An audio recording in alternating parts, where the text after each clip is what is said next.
Hari ini kita akan mendengarkan firman Tuhan, tapi izinkan saya untuk kita boleh bersama-sama juga belajar untuk kita mendengar firman Tuhan terlebih dahulu untuk anak-anak.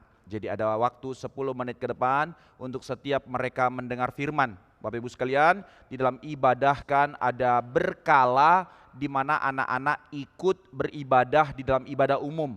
Terkadang bagi kita mungkin merasa aduh ini anak-anak annoying, berisik gitu. Tapi itulah cara kita belajar bertumbuh semua sebagai gereja untuk mendidik anak-anak juga melihat ibadah.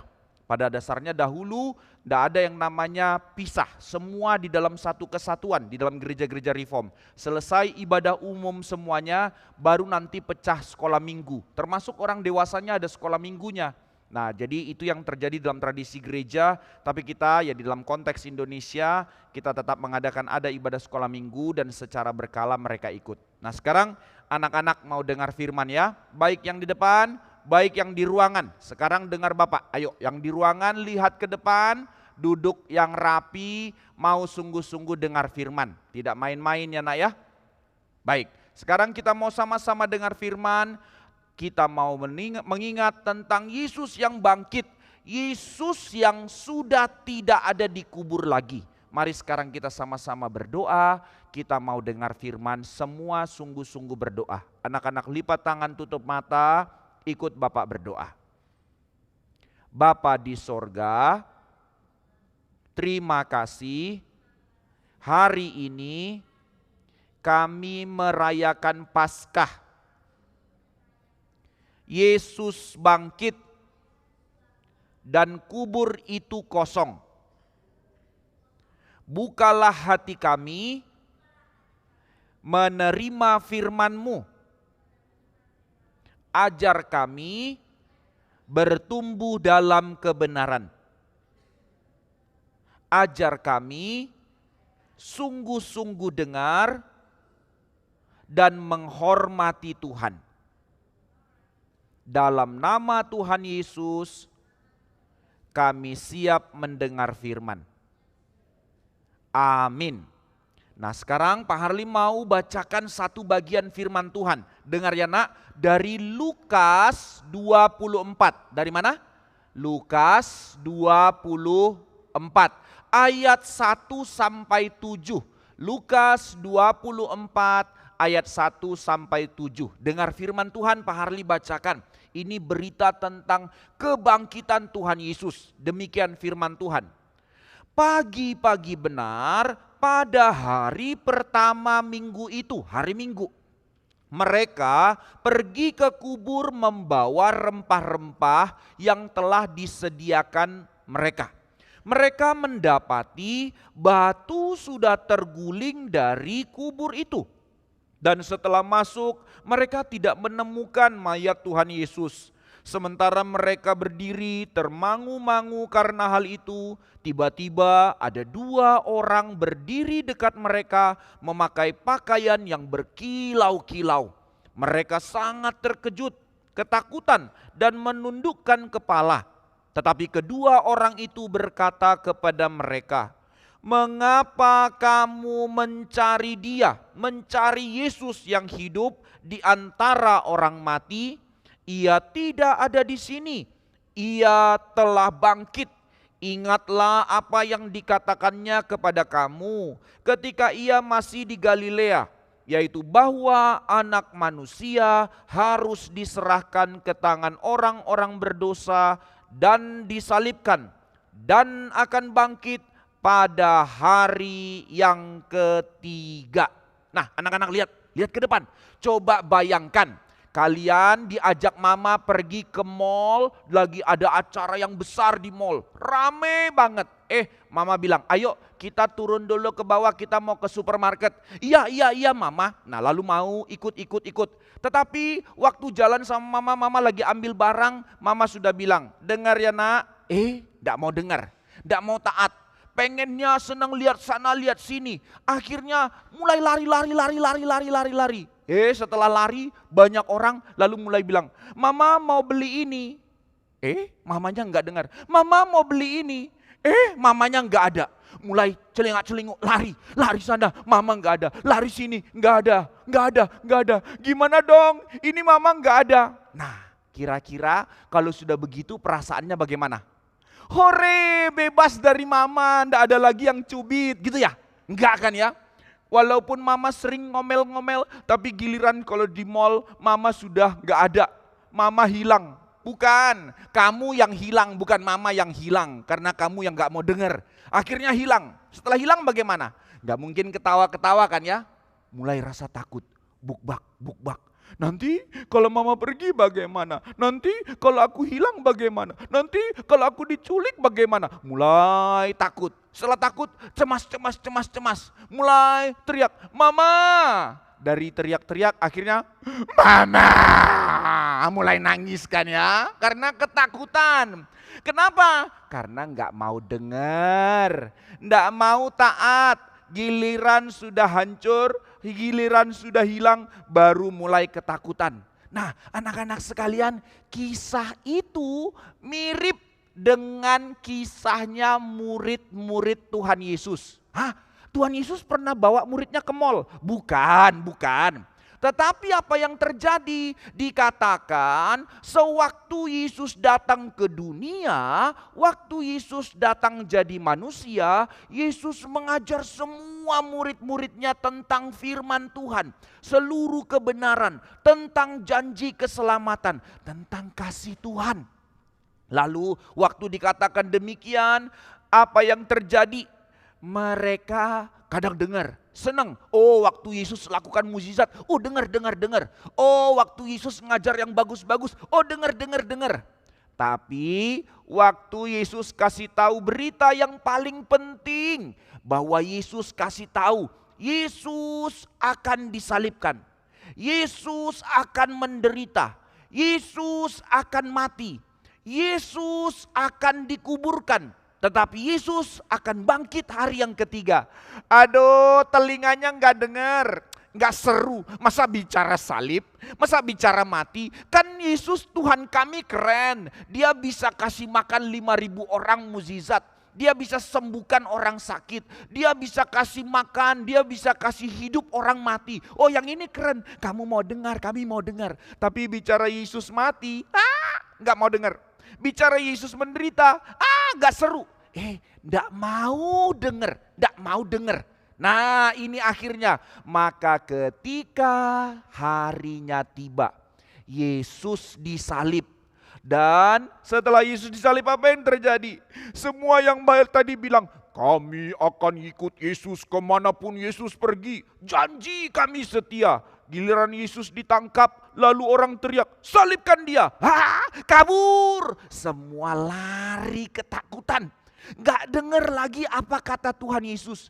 Aduh, sangka mereka Yesus sudah kalah, Yesus sudah tidak bisa menang lagi. Loh, itu bukan Yesus kalah, Yesus sudah bilang kan dia harus menderita. Gak dengar. Akhirnya mereka hancur hati karena Yesus disalib. Lalu dengar kabar lagi, waktu disalib Yesus nggak bikin mukjizat apa-apa, malah dia menderita. Kepalanya dimakasi mahkota duri, tubuhnya hancur dilucuti, dengan duri-duri besi dicambuk, lalu tangan dan kakinya dipaku, lalu dia mati. Setelah mati bagaimana? Murid-murid tidak ada yang tolong, murid-murid tidak ada yang berani datang. Lalu ada seorang bernama Yusuf. Dia kasih pinjam kuburnya, Yesus dikuburkan di dalam sebuah kubur goa. Jadi ada goa besar, nanti dimasukkan mayatnya di situ lalu ditutup dengan batu. Maka Yesus dikuburkan. Lalu murid-murid bagaimana? Mereka semua nangis. Mereka pikir sudah tidak ada harapan lagi. Dulu guru kita bilang dia Mesias, nanti dia jadi pemimpin. Sekarang dia sudah mati. Oh, kita tidak ada pemimpin lagi. Mereka nangis. Berapa lama nangisnya? 2 hari, 2 malam. Hari malam kedua lalu mulai mikir, mata sudah bengkak, nangis saban hari karena Yesus sudah mati. Lalu mulai tanya-tanya, besok bagaimana ya? Kita mau ngapain ya? Kan gak ada guru lagi, biasanya kita dengar guru ngajar. Oh ya sudah, ayo kita ke kuburan. Ngapain? Iya, kita bawa minyak-minyak, kita bawa kemenyan. Biasa tradisi waktu zaman itu, kalau ada orang yang sudah meninggal, nanti tubuhnya dikasih minyak wewangian gitu. Karena kalau orang sudah mati, tubuhnya membusuk, tubuhnya rusak, mulai bau. Lalu karena dia ditutup pakai kain kafan begitu, dikasih minyak. Oke, maka mereka pagi-pagi benar pergi ke kubur. Kenapa dicatat pagi-pagi benar? Kata pagi-pagi benar itu berarti belum jam 6, masih subuh-subuh, masih gelap. Kenapa? Mereka takut. Kan Yesus disalibkan. Nanti orang-orang yang tangkap Yesus mau tangkap kita juga bagaimana? Ya sudah, diam. Masih orang bobok. Kita jalan ke kubur. Pagi-pagi benar, masih gelap, jam 4 pagi begitu. Mereka bawa kemenyan, bawa wangi-wangian, pergi ke kubur. Yang mereka mau lakukan apa? Mereka pergi ke sana bukan karena mereka mau lihat Yesus bangkit. Mereka tidak ingat, yang mereka mau lakukan, mereka mau tumpahin minyak. Tapi pikir-pikir di jalan, kita semua wanita-wanita mau angkat batunya nanti bagaimana ya, kan batunya gede, siapa yang angkat?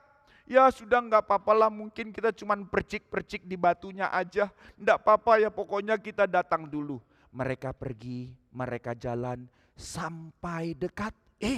Mulai kaget. Kenapa kaget? Loh, masih remang-remang kan agak gelap. Tapi kok batunya sudah terbuka.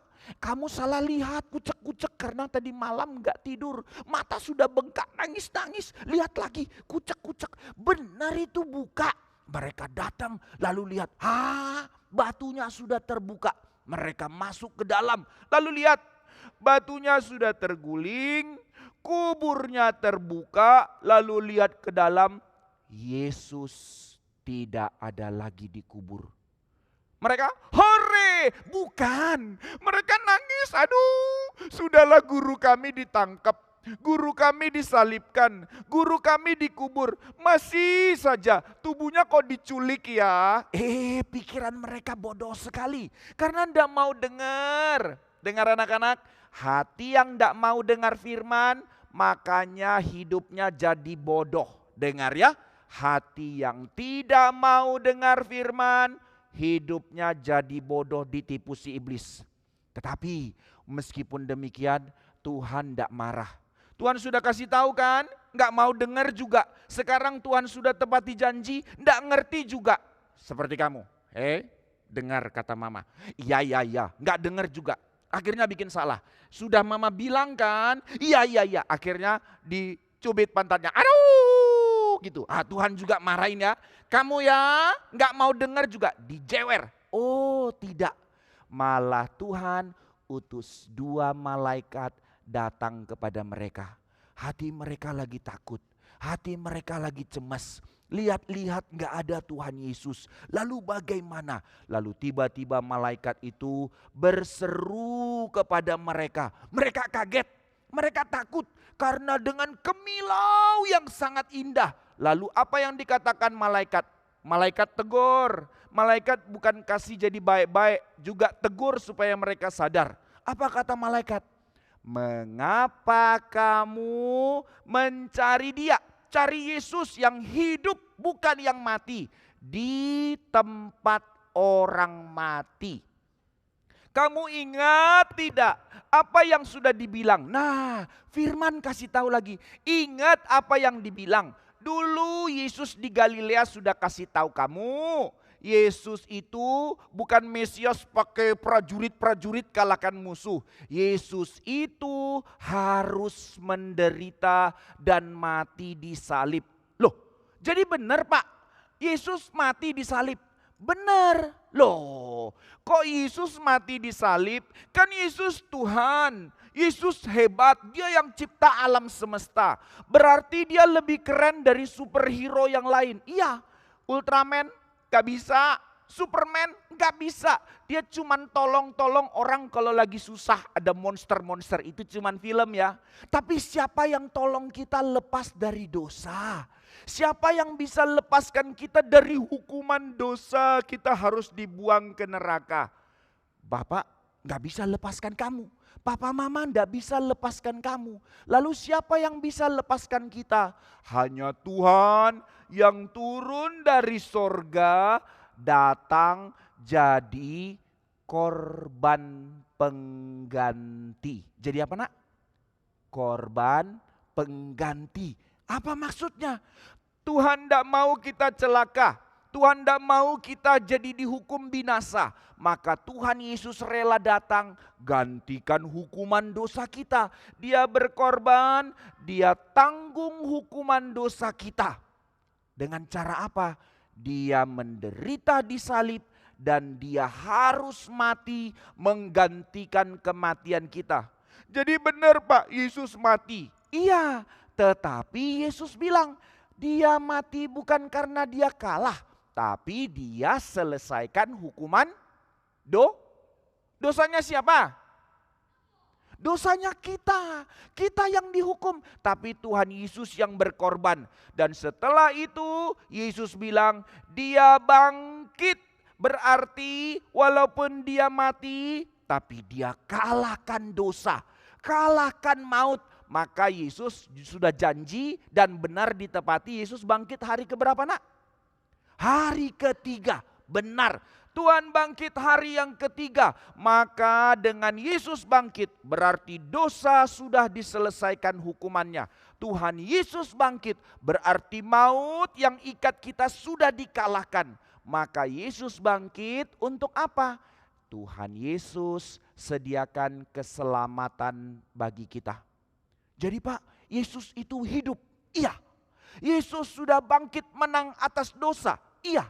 Tapi kalau Yesus sudah bangkit, mana? Kok nggak ada sekarang, nggak kelihatan? Nah, dengar ya nak, Yesus itu bangkit. Yesus itu hidup. Lantas Yesus sekarang di mana? Yesus naik ke sorga. Loh, tadi dia mati, sekarang dia tinggalin kita sudah hidup. Oh, tidak. Yesus naik ke sorga supaya Roh Kudus turun, supaya kita dapat anugerah keselamatan. Roh Kudus turun, Yesus tidak tinggalin kita. Yesus naik ke sorga, Yesus bilang, di rumah Bapakku banyak tempat. Tuhan siapin buat kita. Jadi dari sorga, Yesus lihat kamu. Enggak lihat, Yesus lihat kamu. Bukan hanya lihat, Yesus mengerti susahnya kita, sedihnya kita. Dan Yesus mengasihi kita. Yesus yang sudah rela berkorban selamatkan kita. Dengan cara dia berkorban baru kita dapat selamat. Bukan karena kita hebat maka kita selamat. Tapi karena darah Yesus tercurah, dia bersihkan, dia sucikan kita dari dosa. Maka sekarang hidup kita dipimpin oleh Allah Roh Kudus. Supaya lihat firman, supaya hidup kita penuh sukacita. Dengar ya nak, Bapak tutup di sini. Sukacita terbesar kamu bukan karena papa mama bisa bawa kamu jalan-jalan liburan. Liburan, oke senang, tapi setelah itu habis. Oh bukan karena sekedar makan-makan enak, iya itu senang. Tapi sukacita terbesar, kamu ditebus Tuhan dari dosa, kamu disucikan supaya tidak dapat binasa. Hanya Tuhan Yesus yang mati dan bangkit untuk kita. Maka kita dapat selamat karena Tuhan Yesus yang tebus kita dari dosa. Yesus yang mati berkorban, Yesus yang bangkit, Yesus yang berikan keselamatan. Amin. Sekarang ikut Pak Harli. Tuhan Yesus, terima kasih sudah berkorban untuk aku. Mulai sekarang aku mau sungguh-sungguh ikut Tuhan Yesus. Cinta Tuhan benci dosa. Tuhan memberkati anak-anak ya. Nah, sebentar lagi Bapak akan berkhotbah untuk papa mama dan semua orang-orang gede. Maka Bapak mau kalian belajar lebih dalam lagi.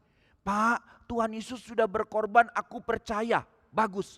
Tapi Pak, kenapa ya banyak orang sampai gede tetap tidak mau percaya? Kenapa ya Yesus yang sudah selamatkan orang tetap tidak mau taat? Kenapa Pak? Bagaimana Yesus buka hati kita, bagaimana kita dapat keselamatan. Nah, Pak Harli mau beritakan ini kepada anak-anak, boleh tetap duduk di sini belajar, boleh juga di ruangan, tapi ingat, dimanapun kamu tidak main-main. Bisa? Janji? Janji ya nak ya. Sekarang mari kita sekali lagi berdoa, kita siapkan hati mendengar firman. Terpujilah Engkau ya Allah kami yang hidup, anak-anak sedari kecil berhak dapat anugerah dengar firman. Demikian kami di tempat ini berbelas kasihlah membuka hati kami, tidak menjadi orang yang degil hati, tapi buka hati kami mengerti kebenaran firman-Mu pada pagi hari ini. Berbelas kasihlah, buka hati telinga kami, buka pikiran kami, urapi hamba-Mu menyatakan isi hati dan kebenaran-Mu saja. Demi kemuliaan Allah, dalam nama Tuhan Yesus kami berdoa, amin. Mari kita membuka lanjutan dari Lukas pasal 24, kita membaca secara bergantian dari ayat yang ke-13 hingga ayat yang ke-35. Lukas pasal 24 dari ayat yang ke-13 hingga ayat yang ke-25. Saya mengajak kita baca bergantian mulai dari saya 13, demikian jemaat 14 dan bergantian hingga ke-35. Demikian firman Tuhan, Lukas 24 dari 13. Pada hari itu juga, dua orang dari murid-murid Yesus pergi ke sebuah kampung bernama Emmaus yang terletak kira-kira 7 mil jauhnya dari Yerusalem.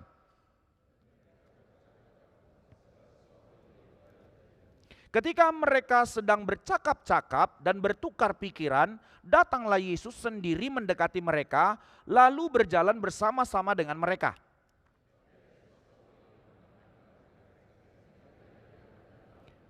Yesus berkata kepada mereka, apakah yang kamu percakapkan sementara kamu berjalan?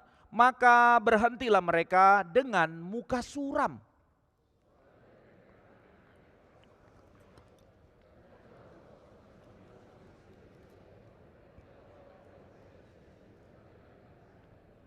Katanya kepada mereka, apakah itu?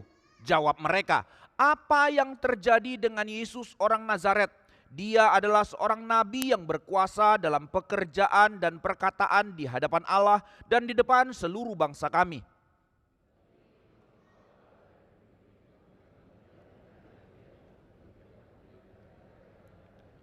Padahal kami dahulu mengharapkan bahwa dialah yang datang untuk membebaskan bangsa Israel. Tetapi sementara itu telah lewat 3 hari sejak semuanya itu terjadi.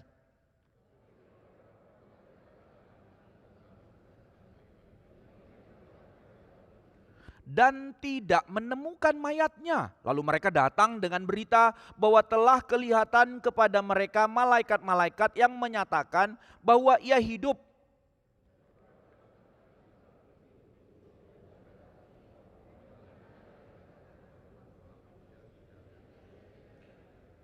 Lalu Yesus berkata kepada mereka, hai kamu orang bodoh, betapa lambannya hatimu sehingga kamu tidak percaya segala sesuatu yang telah dikatakan para nabi.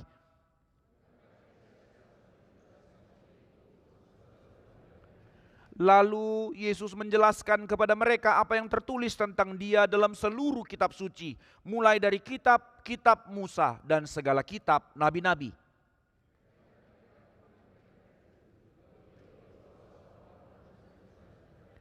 Tetapi mereka sangat mendesaknya, katanya, tinggallah bersama-sama dengan kami, sebab hari telah menjelang malam dan matahari hampir terbenam. Lalu masuklah ia untuk tinggal bersama-sama dengan mereka.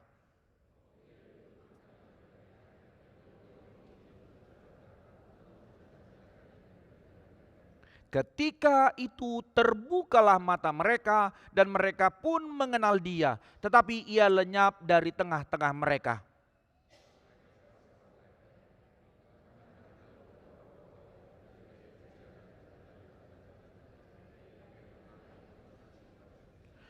Lalu bangunlah mereka dan terus kembali ke Yerusalem. Di situ mereka mendapati 11 murid itu.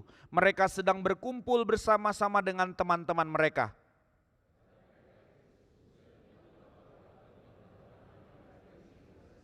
Lalu kedua orang itu pun menceritakan apa yang terjadi di tengah jalan dan bagaimana mereka mengenal dia pada waktu ia memecah-mecahkan roti. Saudara yang terkasih di dalam kasih Tuhan, kita bersyukur kita telah melewati minggu-minggu Lent di dalam perjalanan Prapaskah. Apa yang kita lihat di dalam seri Lent di dalam pembelajaran firman Tuhan. Mulai dari kita melihat Yesus memulai pelayanan di padang gurun di tengah-tengah pengujian puasa 40 hari itu. Di situ dia mendapatkan pengujian, tetapi dia menang atas pencobaan.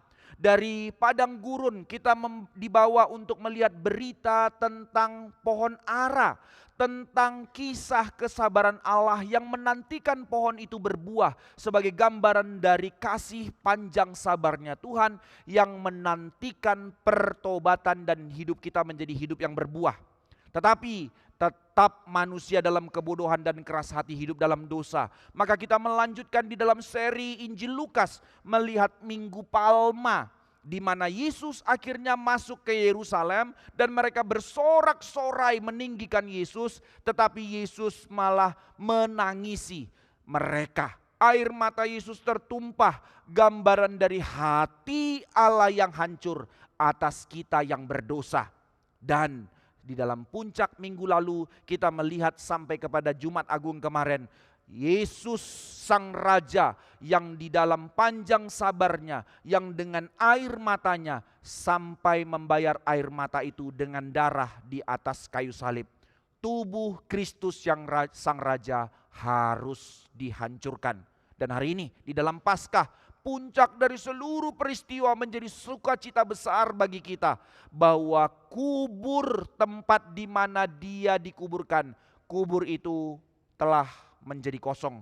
Kubur itu kosong yang menggambarkan, yang menyatakan deklarasi Yesus itu bangkit. Tetapi pertanyaannya, apakah kebangkitan ini hanya sebuah cerita, sebuah peristiwa di dalam sejarah? Ini hanya sebuah satu fakta sejarah sebagaimana fakta-fakta sejarah yang lainnya? Tidak. Tetapi hal ini kita mau gumulkan. Apakah sesungguhnya justru ini adalah kuasa yang harusnya mengubah hidup saudara dan saya? Karena di dalam berita inilah satu-satunya yang mengubah seluruh sejarah zaman. Maka dalam bagian firman yang baru kita baca, baik kepada anak-anak tadi dari ayat 1 sampai 7 dan lanjut dalam ayat 13 sampai 35, kita melihat rentetan peristiwa dari satu alur yang sangat jelas. Mulai dari gambaran tentang kubur yang kosong, tetapi bukan hanya kubur yang kosong, hati manusia yang lambat, tetapi Tuhan yang beranugerah, mata yang dibukakan sehingga mereka mengalami hidup yang baru. Ini 4 narasi panjang yang dituliskan oleh Lukas yang kita mau mengerti pada pagi hari ini. Kubur yang kosong, hati manusia yang lambat, tetapi mata yang dibukakan sehingga mengalami hidup yang berubah, hidup yang baru. Melalui narasi ini kita diajak, kita diundang untuk melihat kedalaman hati kita. Apakah kita juga mengalaminya? Untuk kita boleh mendengarkan firman Injil Kerajaan Allah. Mari kita memperhatikan berita ini. Bapak Ibu sekalian, di dalam narasinya kita melihat mulai dari berita yang pertama, kubur kosong. Apa arti kubur kosong? Kubur kosong mayat Yesus dicurikah? Tahun lalu saya sudah menjelaskan hal ini. 2 pernyataan, jika mayat Yesus dicuri. Siapa yang curi? Kalau murid-muridnya yang curi, bagaimana mereka mungkin curi?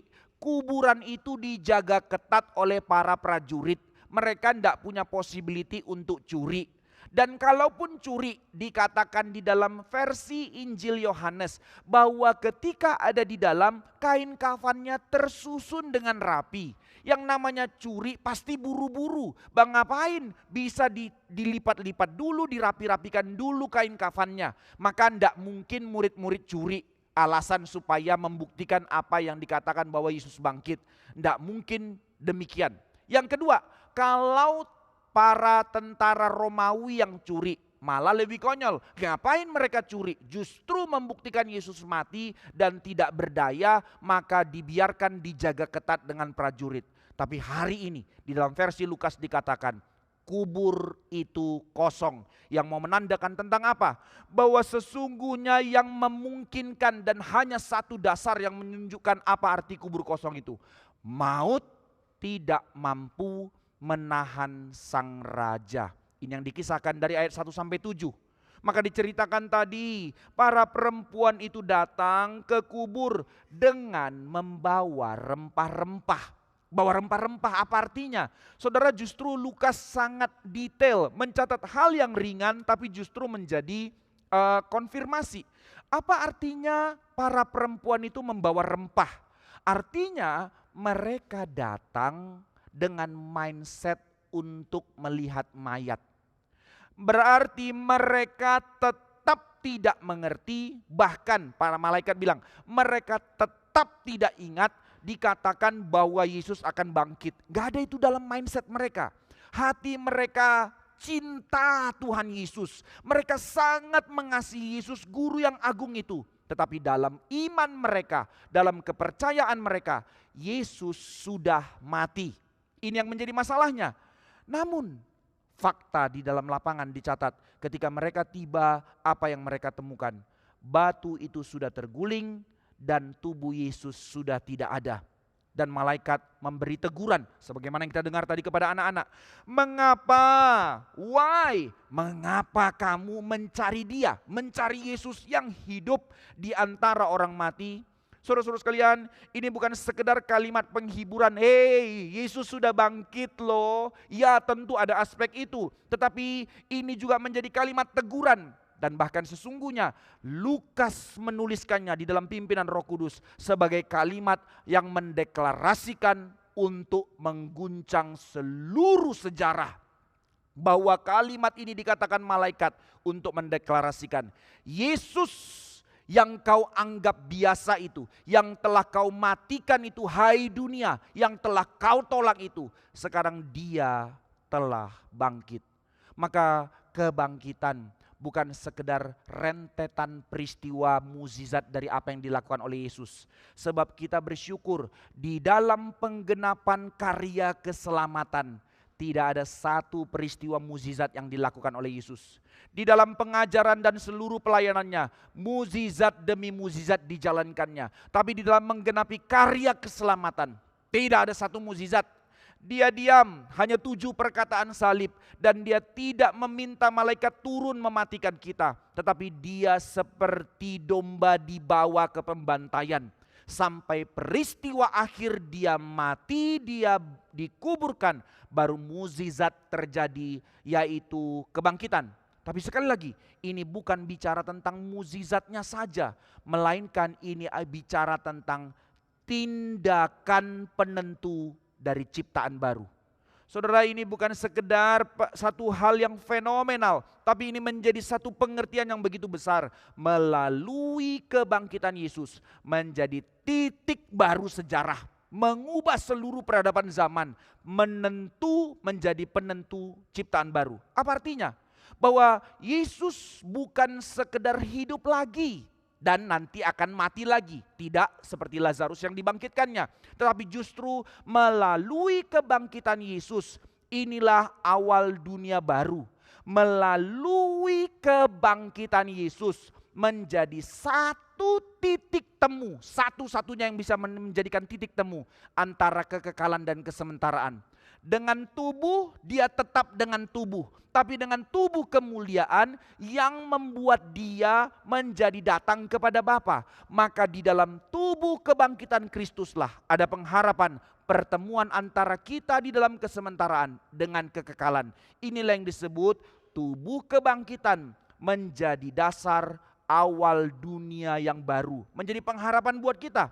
Maka Bapak Ibu sekalian, lebih dalam lagi kita melihat justru bukti dari kebangkitan itu menunjukkan bahwa ini adalah bukti bahwa salib itu telah berhasil. Narasi yang mengatakan lewat salib adalah lewat kehinaan, lewat kenajisan, lewat kutuk. Tapi lewat itu keselamatan diberikan karena Yesus menjadi kurban pengganti. Bagaimana mungkin ini bisa dipercaya? Satu-satunya dasar ini bisa dipercaya ketika dia bangkit. Ini telah digenapi. Maka Kristus bangkit menunjukkan salib telah berhasil. Itu sebab kita tidak berpengharapan hanya kepada Yesus yang mati. Sebab jika Kristus tidak bangkit, maka salib itu benar hanya tragedi. Maka orang Kristen itu orang paling bodoh di dalam pengharapan imannya. Tetapi terpujilah Allah, justru disinilah kita melihat dengan cara yang begitu hina, kemuliaannya dinyatakan bagi kita. Karena dia bangkit, maka kita tahu dosa telah benar-benar dibayar. Dosamu dan dosaku, hukuman telah benar-benar ditanggung oleh Kristus. Dan keselamatan telah benar-benar dimateraikan kepada engkau dan saya. Tidak ada satu musuh pun yang tersisa. Di dalam pembacaan yang dipimpin oleh Vikaris Indra tadi dari kitab Korintus, sudah tidak ada satu musuh pun yang tersisa. Ia menang atas pencobaan, ia menang atas dosa, ia menang atas maut. Maka final, tuntas, semua telah sempurna. Itu sebab berita di atas salib itu bukan sekedar kalimat kontrak, kalimat kerja, tapi menyatakan deklarasi tetelestai, tuntas, dan itu dibuktikan lewat kebangkitannya. Maka saudara-saudara sekalian, di sini kita boleh melihat kebenaran itu menjadi satu dasar keselamatan satu-satunya. Maka jika ini benar, maka yang menjadi pertanyaan buat kita hari ini, mengapa begitu banyak orang yang tetap hidup seolah-olah Kristus belum bangkit? Apaan? Maksudnya apa? Saya percaya kok Yesus bangkit. Kepercayaan itu bukan teori di kepala, tapi kepercayaan itu justru mengubah hidup. Maka kalau kita mengatakan kita percaya Yesus bangkit, kita tidak mengalami perubahan hidup. Engkau menganggap Yesus tetap mati. Maka pertanyaan ini sekali lagi, mengapa begitu banyak orang tetap hidup seolah-olah Kristus belum bangkit? Karena manusia tetap dalam realitanya tidak melihat pengharapan di dalam berita ini, dalam kebodohan dan kedegilan. Manusia tetap terus mencari jalan yang lain, mencari jalan hidup yang lain di tempat yang mati. Apa maksudnya? Saudara, kita tidak sedang menghina agama apapun, tapi inilah realita dunia. Manusia beragama, manusia berfilsafat, manusia mengejar kenikmatan, manusia mengejar harta. Seluruh upaya ini, bukankah ini yang namanya upaya mencari hidup di tempat yang mati? Tempat-tempat yang limit itu, tempat-tempat yang terbatas itu, bahkan tempat-tempat yang sebenarnya sudah diikat oleh dosa itu. Pencarian apa?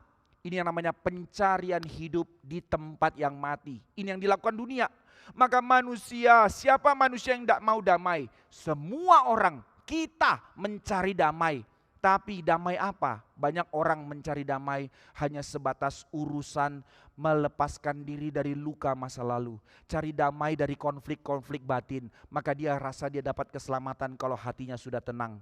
Ini yang dicari manusia. Maka manusia juga banyak yang mencari identitas dari hal-hal yang sementara. Sangkanya dengan usaha pencapaiannya dia mendapatkan kenikmatan dari hartalah, dari penampilanlah, dari pengakuanlah, dan segala macam yang ditawarkan oleh dunia menjadi jalan. Semua itu adalah jalan di tempat orang mati. Semua tampak hidup. Semua orang di dunia, di luar, di sekitar kita, keluarga kita, tetangga kita, siapapun orang semua berjalan dalam segala pencapaian dan usahanya. Tetapi sebenarnya kita tahu semua menuju kematian.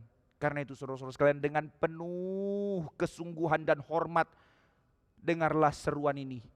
Berhenti mencari hidup di liang kubur.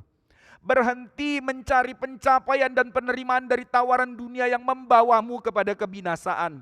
Karena tanpa Allah, tanpa anugerah Kristus yang mengalahkan maut, engkau dan saya, manusia, tetap berujung kepada kematian dan kebinasaan. Dan di sini kita melihat masalah sebenarnya, masalah yang disingkapkan oleh kitab Lukas, bukan dari luar, Bukan karena fakta-fakta yang kurang, tapi sebenar-benarnya masalah terbesar manusia ada dalam hatinya.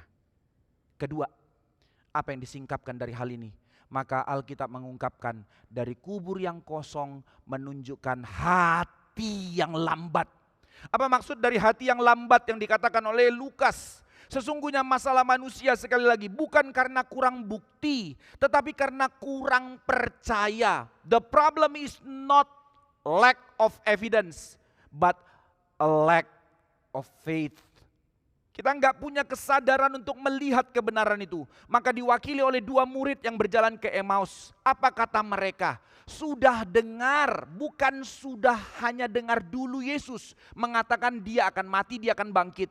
Bahkan mereka mengulang, ya perempuan-perempuan di antara kami bilang, kisah itu sudah mereka dengar. Lalu beberapa murid pergi lari ke sana, bilang bahwa Yesus sedang bangkit. Tapi kalimat nuansa yang dimunculkan adalah dalam kondisi mereka bercakap-cakap, dalam pengertian berdiskusi. Means dalam perjalanan itu tidak ada sukacita di situ. Mereka masih mempertanyakan, benar gak sih? Mereka bukan mempertanyakan apa yang dikatakan Yesus dulu, tapi mereka mempertanyakan fakta yang sudah terjadi. Kalau itu tadi janji mereka belum mengerti, oke lah. Tapi sekarang sudah dua fakta bahwa para perempuan melihat, bahwa murid-murid melihat, tetap mereka meragukan. Jadi sekali lagi, dalam hal ini mereka bukan kekurangan bukti dan fakta, tapi mereka kekurangan iman. Maka itu sebab ketika Yesus bertanya, emangnya kenapa? Maka mereka menjawab, padahal kami dahulu mengharapkan dialah Mesias itu. Dia yang akan menjadi raja, dia yang akan menggulingkan segala pemerintahan. Dia yang akan membawa kepada keindahan seperti kerajaan Daud dan Salomo. Dulu kami berharap. Means kalau kata dulu berarti sudah hilang, di PHP lagi kita. 400 tahun sebelum Sang Yesus Kristus ini datang, sudah banyak kok orang-orang yang mengaku menjadi Mesias, akan menggulingkan kerajaan Roma. Satu-satu mati, pakai militer semua. Tapi ini versi yang beda. Dia nggak pakai militer, tapi dia pakai kuasa. Kalau kita perang, kita lapar, makan tinggal ada. Kalau kita mati, tinggal dibangkitkan. Kalau sakit, tinggal disembuhkan. Ini Mesias jadi. Oke, sah. Dulu kami berharap, sekarang dia mati. Mati. Perhatikan. Sekali lagi, bukan karena mereka tidak tahu. Mereka tahu. Dulu mereka dengar. Tetapi mereka salah berharap. Mereka punya Yesus, tetapi Yesus versi mereka sendiri. Saudara perhatikan kalimat ini. Mereka mengharapkan juru selamat. Siapa yang tidak mau juru selamat? Tetapi juru selamat menurut keinginan mereka. Yang akan memberikan apa yang mereka mau. Yang akan melayani apa yang mereka ekspektasikan. Ini iman yang keliru. Tetapi bukankah ini yang menjadi tangisan kita akan gereja sampai saat ini? Siapa yang tidak percaya Yesus? Gereja-gereja mengeluh-elukan, sorak-sorai, lompat-lompat, nyanyi sungguh-sungguh, percaya Yesus. Sebagaimana perjalanan di Emmaus, mereka punya Yesus. Tapi Yesus yang mana? Begitu banyak orang beriman kepada Yesus. Yesus yang mana? Mormon berkata percaya Yesus. Yesus yang mana? Saksi Yehova mengatakan ada Yesus. Yesus yang mana? Kita di tempat ini. Yesus yang mana? Yesus yang hanya mensuplai segala keinginanmu? Atau engkau percaya kepada Yesus yang dinyatakan oleh Alkitab, yang mati dan bangkit untuk menebus dosamu? Maka di sini kita melihat mereka mengharapkan sesuatu hal bukan berdasarkan kebenaran, tetapi berdasarkan apa yang mereka mau. Maka apa yang Yesus katakan kepada mereka? Satu peringatan yang justru harus menampar hati kita hari ini. Firman Tuhan berkata, hai kamu orang-orang bodoh, betapa lambannya hatimu. Ini bukan urusan intelektual. Yesus sebagai guru yang jengkel, 1 tambah 1 berapa? 5. Bodoh, bukan. Bicara tentang hal ini bukan tentang intelektual, kebodohan di dalam masalah hati kita. Lamban. Maka hai kamu orang-orang bodoh, ini bicara tentang tidak memahami kebenaran yang sudah ulang-ulang diberitakan kepadamu. Betapa lambannya hatimu. Ini menunjukkan resistensi, penolakan batin akan kebenaran. Begitu banyak orang yang mau terima firman, tetapi yang enak didengar. Giliran yang urusan yang tidak sesuai, resisten. Kayak ada autopilotnya untuk klip-klopnya. Yang ini masuk, ini tutup, lalu buka lagi, Berapa banyak orang dengar firman kayak gini? Oh ini bagus nih, ini bagus. Oke. Tapi giliran betapa kerasnya, ini benar untuk suami saya ini, Oh bukan, ini untuk mertua saya ini, Oh ini untuk ipar saya ini, Oh ini untuk siapa saya ini. Ini. Klip-klop, otomatis, resistensi. Maka sama, mereka menerima berita-berita tentang Yesus yang spektakuler, mau, tapi menerima Yesus yang mati, resistensi. Apa artinya? Sekali lagi saudara-saudara sekalian, masalah kita di dalam keberdosaan kita bukan karena kurang bukti, bukan karena tidak ada data, fakta membuktikan. Bahkan bukan hanya fakta Alkitab, fakta catatan historis dari seorang sejarawan Yahudi mencatat tentang peristiwa Yesus. Dia tidak percaya, tapi sejarawan itu membuktikan bahwa Alkitab ini sejajar. Catatan peristiwa Romawi tentang siapa gubernur-gubernur mereka dan apa peristiwa yang terjadi. Catatan sejarah luar pun membuktikan bahwa peristiwa ini benar. Tetap manusia resisten, menolak. Karena apa? Betapa lamban hatimu. Maka masalah sesungguhnya ada di dalam hati setiap kita yang tidak mau tunduk kepada Allah. Mau percaya tapi tidak mau tunduk, itu bukan iman. Maka hati kita terlalu lamban. Means Alkitab bilang itulah definisi dari kebebalan, kedegilan. Kita bisa melihat salib tetapi tidak melihat rencana Allah di situ. Kita bisa tahu firman Tuhan dan Alkitab tapi tidak percaya kepada isi hati Allah di situ. Maka disinilah ironisnya, bahwa ini bukan hanya masalah dunia di luar sana yang menolak Tuhan, tetapi ini juga fakta yang harusnya kita tangisi dalam gereja, bahkan dalam diri kita. Bahwa masalah ini bukan hanya mereka, tapi kita orang Kristen pun punya banyak masalah dengan cara seperti ini. Berapa banyak orang Kristen aktif di gereja, aktif dalam pelayanan, tahu cerita-cerita Alkitab, tetapi hidupnya tetap kosong. Hidupnya tetap menjadi iman yang sesuai dengan ekspektasinya dan hidupnya tidak bertumbuh dalam kebenaran. Kenapa? Hanya satu kata Yesus, karena betapa lambannya hatimu. Tapi apakah karena itu Tuhan binasakan kita? Tidak, saudara sekalian. Apakah karena itu Tuhan muak dan jijik lalu membinasakan kita? Tidak, saudara sekalian. Melainkan dengan kasih-Nya dikatakan, Yesus menerangi hati yang lambat itu dengan firman-Nya. Yesus menjelaskan kembali seluruh janji tentang Mesias dari nubuatan perjanjian lama. Mulai dari kitab Musa, 5 kitab Musa berbicara tentang aku. Seluruh kitab para nabi-nabi berbicara tentang aku. Maka disinilah akhirnya mereka mulai dengar. Hal yang sangat penting di sini mau ditekankan apa? Bahwa seluruh Alkitab berbicara tentang nubuatan tentang Kristus. Maka hal ini kita boleh belajar melihat. Tanpa firman, saudara sekalian, kita pasti salah menafsir hidup. Tanpa firman, kita salah mengenal Yesus. Bukan Yesus yang sejati yang kita percaya. Dan sesungguhnya di sini kita melihat bahwa tanpa Roh Kudus, kita tidak akan mungkin bisa mengerti firman. Kita bisa mendengar tapi tidak mengerti. Kita bisa baca tapi tidak bisa melihat. Maka tanpa Roh Kudus kita hanya akan seperti 2 murid yang berjalan. Dengar fakta tetap tidak percaya. Jadi jika masalahnya adalah urusan hati yang lamban, hati yang degil, siapa yang bisa buka? Siapa yang bisa buka? Maka yang ketiga Alkitab mengatakan mata yang dibukakan. Lewat apa mata itu dibukakan? Perjumpaan dan pengalaman mengalami Kristus yang hidup. Dengan cara apa mata kita yang buta ini bisa dibukakan? Hanya melalui satu perjumpaan, pengalaman dengan Kristus yang hidup. Maka setelah Yesus menjelaskan berita dari perjanjian lama seluruhnya tentang Injil, maka kesadaran itu mulai terbuka terjadi dalam hati mereka. Mereka berkata, dengan kegentaran dan kesadaran mereka mulai aware, ini kebenaran yang dulu dikatakan. Tapi mereka belum sadar itu Yesus. Maka dikatakan mereka, tinggallah bersama kami. Ini menjadi turning point, titik balik. Kesadaran mengundang Yesus masuk ke dalam hatimu. Kesadaran bukan hanya menerima data atau fakta, tapi menerima kebenaran itu masuk ke dalam hidupmu. Itu yang menjadi turning point hidupmu.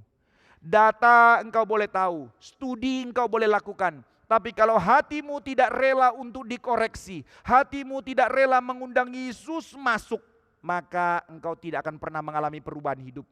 Maka ketika mereka Yesus menerima undangan itu, Yesus masuk ke dalam mereka dan melakukan perjamuan itu. Disitulah mereka sadar sebagaimana malam terakhir mereka mengalami perjamuan itu. Di sini mereka melihat Yesus yang mereka percaya sekarang ada di depan mereka. Maka inilah yang disebut dengan pengenalan. Bukan tahu, inilah yang disebut pewahyuan, membuka hati. Inilah yang disebut perjumpaan dengan Yesus yang hidup. Bukan pengalaman-pengalaman fenomenal terangkat ke sorga, tapi satu kebenaran yang menyingkapkan isi hati dan membongkar hidup. Inilah yang namanya kebenaran. Maka hari mereka mengingat itu, barulah mereka sadar, ini Yesus. Tapi seketika itu juga Yesus lenyap dari mereka. Yesus pergi dari mereka. Tetapi apa yang menjadi respon mereka? Mereka bukan menjadi takjub karena mukjizat tiba-tiba Yesus hilang. Kalimat mereka yang begitu indah. Bukankah hati kita berkobar-kobar? Kenapa tiba-tiba hati mereka berkobar-kobar? Karena mukjizat? Bukan.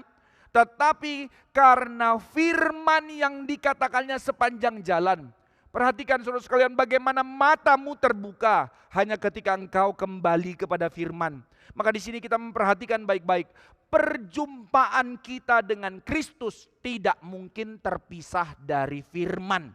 Justru hanya melalui firmanlah Roh Kudus bekerja, menjelaskan dan menyingkapkan sehingga mata kita terbuka dari dosa. Firman itu membuka hati kita untuk melihat bahwa kebangkitan Kristus bukan hanya sekedar fakta historis, tetapi ini adalah realitas yang Tuhan undang untuk engkau alami. Jadi bukan pertanyaannya apa bukti Yesus bangkit, tapi pertanyaan yang diundang Tuhan, engkau sadarkah dan mengalamikah kebangkitannya bekerja dalam hatimu. Maka iman Kristen itu bukan sekedar doktrin yang diketahui, bukan anti doktrin. Justru doktrin itu penting, tetapi bukan berdasarkan fakta-fakta historisnya saja, melainkan menjadi satu undangan pengenalan mengalami pribadi Kristus. Jangan salah mengerti saudara sekalian, kalimat ini bukan tentang pengalaman emosional, pengalaman-pengalaman bombastis, peristiwa-peristiwa mistis, bukan. Tetapi ini bicara tentang karya Allah yang bekerja dalam hati kita, mengkoreksi kita dengan firman, membawa kita kepada berita salib, dan menundukkan hati kita untuk diubahkan oleh kasih Kristus. Maka Allah membuka mata kita, menghidupkan hati yang telah mati. Dan ketika itu terjadi, hatimu dikonfirmasi menjadi hati yang berkobar-kobar karena firman. Saudara, di sini kita belajar, sesungguhnya gereja tidak butuh untuk 100 kali, 1000 kali, puluhan ribu kali untuk terus berjuang untuk mencari fakta-fakta historis atau informasi-informasi tentang kebangkitan Yesus. Maka kita punya jaminan untuk bisa menjawab agama lain. No, kembalilah kepada firman. Maka yang gereja butuhkan adalah perjumpaanmu secara pribadi dengan Kristus yang hidup. Dari kisah ini kita melihat kebangunan rohani yang sejati terjadi saat hatimu berkobar, terbakar oleh firman. Itulah tanda kehadiran Kristus. Terakhir, keempat, hidup yang diubahkan. Kebangkitan selalu melahirkan misi. Ini maksudnya hidup yang diubahkan. Dari kubur kosong, hati yang lambat, dalam anugerah Allah mata dibukakan. Dan setelah mata diubahkan, maka hidup diubahkan. Maka apa arti hidup yang diubahkan? Itu berbicara tentang hidup yang diubahkan menjadi bangkit untuk melahirkan hati yang bermisi. Ayat 33 sampai 35. Setelah mereka mendengar realitas kebangkitan itu, mereka tidak ongkang-ongkang kaki, oke, yes, Yesus berarti benar. Tunggu-tunggu Yesus datang lagi, kita mati masuk surga. No, segera. Padahal dikatakan sudah malam. Mereka melakukan perjamuan dan Yesus hilang. Lalu apa yang mereka putuskan? Mereka memutuskan saat itu juga, di tengah malam itu, mereka bangkit untuk kembali ke Yerusalem, berjalan dari Emmaus.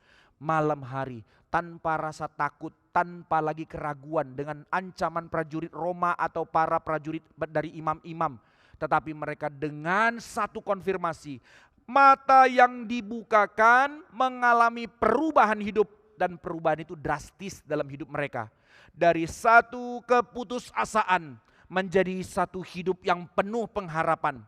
Dari hati yang meninggalkan komunitas, mereka pergi karena sudah ragu, bohwat, ngapain lagi ikut persekutuan ini? Nggak ada lagi gurunya, mereka sudah pergi. Tapi hidup yang diubahkan, kembali ke dalam komunitas, ke dalam gereja.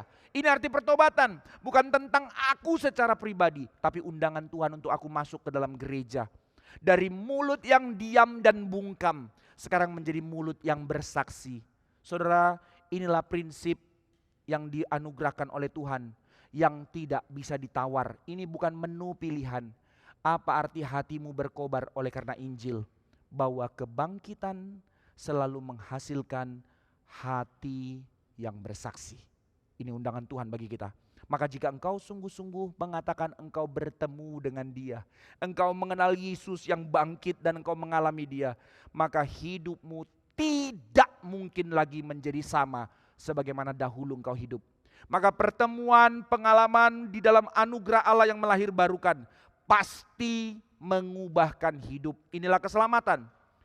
Gambaran ilustrasi yang gampang untuk kita untuk bisa mengimajinasikan hal ini. Saudara coba bayangkan ya, saya pernah melihat orang-orang yang mengalami hal yang seperti ini.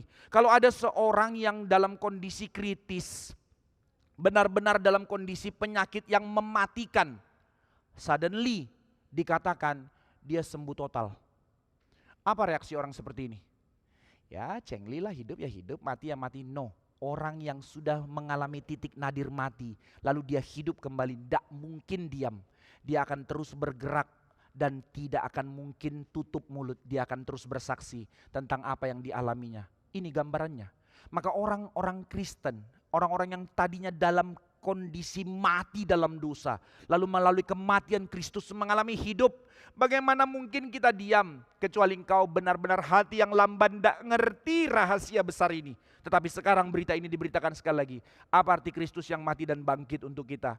Mengubahkan hidupmu menjadi saksi. Sebab kebangunan itu bukan sekedar emosi, bukan sekedar air mata, mengalami. Tetapi kebangunan itu berarti hidup yang diubahkan. Dan hidup yang berubah pasti dipimpin, dimampukan untuk menjadi saksi. Penutup bagi kita pada hari ini di dalam perayaan Paskah. Sekali lagi dengan segala hormat, saudara-saudara sekalian, dengarlah seruan dan panggilan Tuhan. Berita ini yang kita baca dan kita dengar ini bukan sekedar cerita dua orang yang berjalan ke Emmaus, yang melarikan diri dari komunitas. Narasi ini sebenarnya menjadi cerminan Tuhan mempertontonkan. Ini kita. Ini engkau dan saya. Inilah kebebalan kita. Tetapi apa yang dikatakan di dalam berita ini? Dia Yesus Tuhan Sang Raja yang telah berperang bagi engkau dan saya. Dia Kristus yang dengan panjang sabarnya yang begitu besar menantikan pertobatan dan perubahan hidupmu menjadi hidup yang berbuah. Tetapi ketika kita tetap gagal, Dia telah menjadi pensyafaat yang menangis atas engkau dan saya. Bukan karena Dia lemah, tapi tanda cinta kasih-Nya yang begitu besar menjadi menangis menantikan kita dengan kasih-Nya. Tetapi tidak berhenti di situ. Dia bukan Allah yang self pity, tapi Dia Allah yang berdaulat menunjukkan kasih dan keadilan-Nya. Maka Dia menggenapi keadilan-Nya bukan dengan menjadikan penghakiman bagi engkau dan saya, tapi Dia adalah Raja yang rela mati bagi engkau dan saya. Dan hari ini kita belajar dan kita mengingat sekali lagi anugerah terbesar itu. Dia telah bangkit, bukan fakta historis. Dia bangkit bagi engkau dan saya, bukan sekedar fakta, tapi Tuhan mengundangnya, engkau mengalaminya. Dan sekarang Tuhan memanggilmu. Tuhan memanggil setiap engkau di mana tempat engkau hatimu, adakah mendengar panggilan itu? Maka pertanyaan yang harus hari ini kita jawab dengan sungguh secara pribadi di hadapan Tuhan. Saudara jawab, apakah engkau masih hidup seolah Yesus belum bangkit? Engkau tahu dia mati, engkau tahu dia bangkit, tapi tidak mengalami hidup yang diubahkan. Atau apakah hatimu sampai hari ini tetap menjadi lambat dan tidak mau berubah?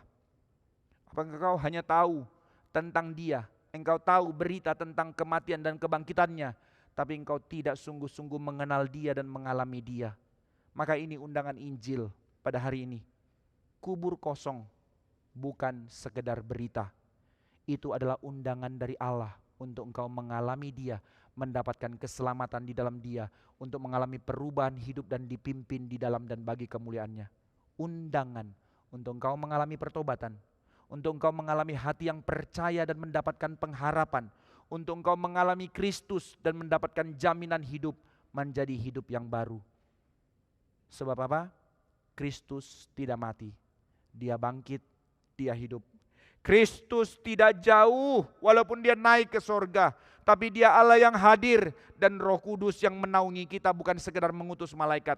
Kristus tidak diam, dia memanggil, pulang, pulanglah kembali kepada kasih Allah. Berapa lama lagi engkau tegar tengkuk dengan cara hidup yang sama dengan dunia? Panggilan itu tiba kepada kita.